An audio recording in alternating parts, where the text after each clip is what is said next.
Hey there, YouTube, is Bullet put out you with another reaction video. Today we got illegally built tower block collapses with over 3,000 people inside. Short documentary by Plainly Difficult. Let's get into it, shall we? Hit it. The clothing industry has been a source of horrific injuries and deaths.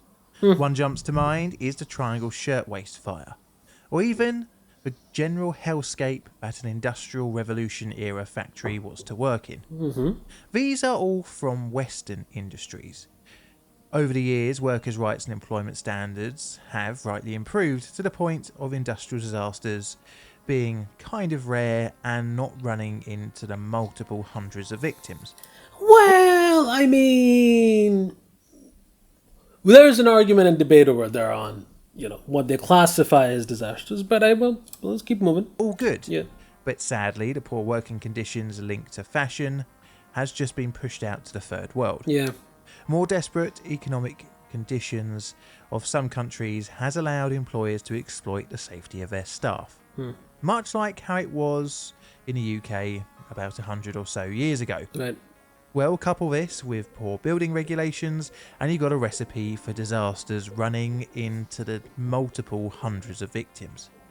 Well, today's subject will well and truly smash the ball out of the park for victim count, as well over 1,000 would lose their lives with a couple more thousand injured.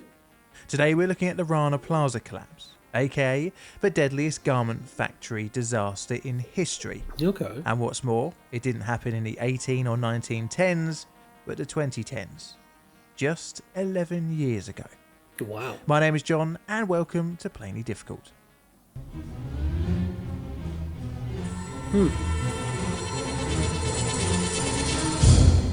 Okay. Before we start, I need to say that our story today is a structural failure. And almost right from the start, you'll be banging your head with the level of idiocy displayed during the building's construction and operation. Okay. But the most important thing is that of the victims, who had no choice but to work in such a shoddy building. Clothing from Bangladesh is a very common thing, well, at least here in the UK, Wow. with companies such as Primark sourcing many of their clothing from Bangladesh. Regrettably, I have even got some in my wardrobe myself. Wow. The building. This was the Rana Plaza. It was a concrete and steel structure, originally built in 2006 as a 4-story building intended for shopping and office space. I do have to mention that is one thing I do know, and I think I'm not really sure, but I've heard, I've read at least some was it a newspaper article or at least something that Bangladesh is clothing industry makes up a good portion of its GDP. That's a major driver of growth as well. So kudos, but at the same time, seeing the working conditions, that is tough. As a 4-story building. You could not pay me enough money to work in that building, bro. I'm sorry. I'm gonna be honest, but it is what it is, man. Building intended for shopping. It looks like a office death trap. spaces. Jesus. It was not built with the correct permits for the time and made use of a poorly loose-filled pond as a corner of the building's foundations, accounting for 60% of the building's footings. The first floors were built with supporting walls. However, the area around the Rana Plaza in Savar, Bangladesh, started to be used in the garment industry. As such, the plaza was beginning to be seen as a place to house garment building wear and tear than a factory, which would house much around the Rana Plaza in Savar, Bangladesh, started to be used in the garment industry. As such, the plaza was beginning to be seen as a place to house garment factories. This came with some issues, and that was weight. You see, shops and offices are much lighter in terms of building wear and tear than a factory, which would house much heavier and more vibrating machines. Right. However, more money could be made if the building was adapted for factory use. The building was commissioned and built by Mohammed Sohail Rana and his dad, Abdul Khalik. Now, the building was constructed without full permission, but this wasn't such a big deal, as Sohail reportedly had links with the ruling party in Bangladesh, the Awami League. Friends in high places get you everywhere, even more so if you want to add some more levels to your sketchy building. Starting in 2008, a 5th floor was added, which bizarrely omitted its supporting walls, which were used on the 1st to 4th floors, instead just relying on the building's columns for its support. Over the next couple of years, a few more floors were added, again without proper support, Garment factories were added as the building rose, putting excessive strain on the structure. Right. The building's original architect would later state to reporters, as noted in an Architecture.com report, "We did not design it for industrial use. At that time, the garment area was not there. There was no demand for industrial buildings. If I had known that it was to be an industrial building, as per the rules, I would have taken other measures for the building." Fair enough. So floor occupants were as follows. The first floor was home to a shopping area and a bank. Next, between levels 2 and 7, was multiple different textiles and clothing manufacturing companies, all of which would require heavy and very sketchy, shaky generators, of which there were 4 in the I think park. it is really important to say, because if you have there've been buildings in the past that have collapsed because you have really heavy air conditioning and ventilation units which were not considered in the design on the topmost floor, and those vibrations basically just make it down the structure. And if your structure is not designed properly, expect it to fail 100%. But what's worse is you got a building that's already built on weak foundation. You're now converting it from office use to a factory. You're putting in a lot more vibrating equipment. You're then putting in 3 to 4 more floors without adequate supports. You are begging for this structure to fail. I'm surprised they even got away with it this far.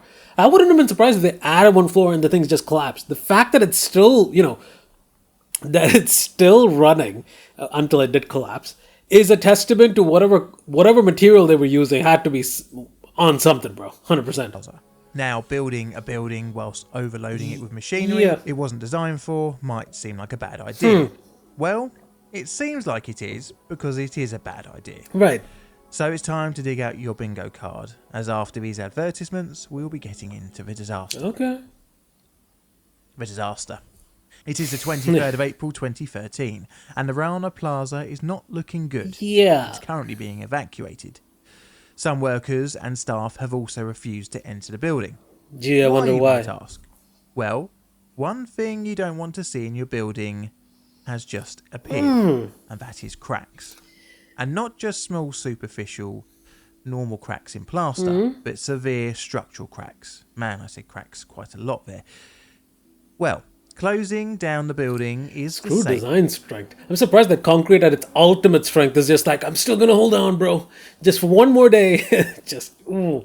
And right thing to do. That's terrifying. But it would affect the factory owners and ultimately building owner Sohail Rana's bottom line. The concerning state of the building was reported to a local news team, but building owner Sohail Rana insisted that the It's building safe, was bro. safe. As part of this announcement, Oh, he also no. made it clear that Should be workers laughing would be as well expected and come back to work. return Oh, the no. next day for work. Now, many workers didn't really have a choice.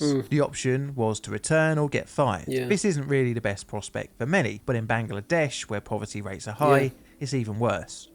And add to one last bit of salt for the wound was many were owed a few weeks of salary, which if fired becomes almost impossible to reclaim. Right. Essentially, it was a financial gun against your head.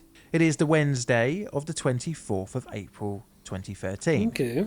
the next day, and workers have reluctantly returned to work at their respective factories within the Rana Plaza. There are an estimated between 3,122 and 3,700 people working on the building's 9 floors. In the morning, there had been a power cut, and as like many other buildings in the area, Generators. backup diesel generators no. are fired into life. And it's one of those things as well. If you've ever been close to a diesel generator when it's starting up and then it's running, is just, bro, you could feel that thumping in your chest when you're standing close to it. I can only imagine what effect those things are having on the structure. The building was vibrating with the thrum of the generators. Yeah. At 8:54 a.m, the vibrations turned into a cracking and rumbling sound from the higher floors. Within minutes, the entire 9-story building collapsed into the ground, only leaving the lowest floor standing. Also, an adjoining 3-story building collapsed as well. As the dust settled, the sheer amount of destruction could be seen by anyone near the building. I need, first of all, I horrific as this is, I need to find the architect who designed the building, because if that last floor is still standing, I don't know what that man had to do to design that building to be that structurally secure on the last floor. But goddamn, my man knows his civil and structural engineering, that's for sure. For sure. As the dust settled, the sheer amount of destruction could be seen by anyone near the building. Thousands were trapped beneath the rubble. Some managed to scrabble out of the wrecked building. Passers-by rushed in to help. Search parties of firefighters, soldiers, ambulance crews, as well as untold numbers of civilian and family members, scoured through the rubble for the next few weeks. Wow. The search would last up until the 13th of May. Local cranes were shipped in to help remove rubble. During the rescue attempts, a couple of accidental fires were started. Unfortunately, due to the nature of the factories inside, even the smallest of sparks from rescue cutting equipment could ignite the hundreds of tons of fabric strewn about the wreckage. Because of this, a number of firefighters were injured during the recovery efforts. Wow. During the rescue, clashes between locals and police would raise tensions, as many perceived the rescue efforts to be too slow. One occasion would result in rubber bullets being fired. Wow. In total, an estimated 1,134 people died in the rubble. Many from the 1,000? How many people did you fit into that factory, bro? 1,000 people.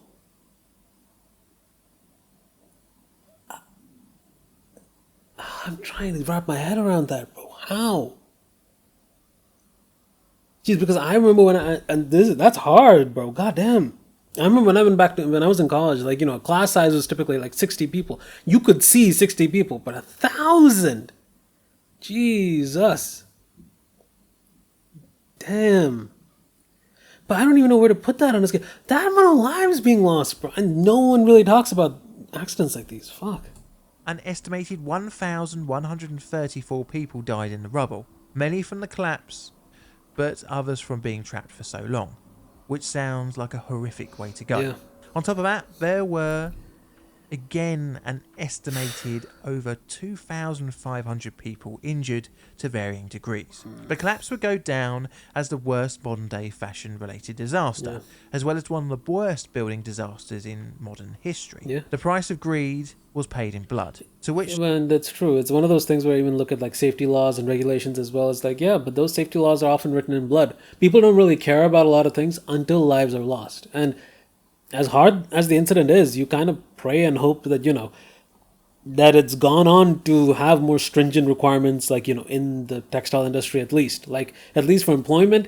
Well, first of all, don't hold their pay, first of all. And second of all, people have the right to a safe environment to work in, bro. Like, this is just making me pissed off, honestly. The cause had to be found out. After the collapse, the whole world would be watching, and the culprits would have to be discovered. Yeah. Aftermath. The rubble was poured over for clues as to how the building could have collapsed. I wonder how a building collapsed. There's not many ways. It's like, oh, it could have been a bomb explosion. No. Well, it could have been maybe like a surprise flooding that may have weakened the foundation. No. Well, what other ways do you think it could have failed? Take long to find out that it was poorly built on unstable land and using the worst kind of materials. No, that's good. On top of that, it was pretty easy to piece together, especially with the day before, the building exhibiting such severe cracking. Would not even be surprised. I imagine you take material samples of that concrete or that steel and you put it right into a lab analysis. It's going to be like, well, yeah, it's probably beyond its design strength. That's probably what happened. 100%. The history of Rana's land grab of the pond and improper foundations came to light. Good. And it followed a story very sadly all too common in Bangladesh. Reportedly, even the country's Bangladesh Garment Manufacturers and Exporters Association had built its headquarters on land without planning permission, as noted in Lib.com's House of Cards, the Savar building collapse report. Things would not be looking good for the building's owner, Sohail Rana, as on the 28th of April 2013, he was arrested near the Indian border. Witnesses would report that the building would always rumble and shake when the generators came on. And with the cracks appearing the day before the collapse, disaster was just a matter of time before the house of cards Rana had constructed would fail. The community was very angry, understandably. So, as noted in a BBC News article, he entered the court wearing a bulletproof vest and helmet, and faced angry crowds chanting, "Hang him, hang him." Sohail represented the thuggishness of the cowboy industry of building development prevalent in the country, with accusations of land grabbing, corruption and bribery. He will be sentenced to jail time, but not for the collapse of the building, but for corruption, on the 29th of August 2017. He would serve 3 years. His murder trial would be paused while serving. The trial would resume in February 2022, Okay. but he was granted bail in 2023. Interestingly, Sohail had spent the best part of a decade behind bars on remand awaiting his trial. The international community will come out with the usual platitudes, but the need for cheap fashion has continued in proper building and working conditions for garment workers all across the world. It's all about money, man, and people don't really think that every single person, like every lady, every man that works there, has their own story, bro. They have their own lives to live, people to feed. So it's kind of, it hits me the wrong kind of way. People, try taking abuse of that for sure. It is what it is. I hate saying that, but yeah, the world runs on cheap labor, and it's going to keep doing that until people start kind of prioritizing people's lives over how cheap that shirt can be. That doesn't seem like it's going to be happening anytime soon. But yeah, for sure. The fact that he got away with just 3 years in prison or jail, and then went to trial, and then basically said, "Yeah, we're just going to grant you bail," and then he just jumped out. Compensation was made available for the victims' families. Primark, one of the customers of the factories, offered $200 per victim, but only if DNA proof could be given of the victim they were claiming for. Other payouts would come for the victims, but at the time of writing this script, several families remain uncompensated. Yeah. So it's scale time. It's going to be a 9 or Megadeth. This is due to the body count, and this is what I've got for the bingo card. Wow.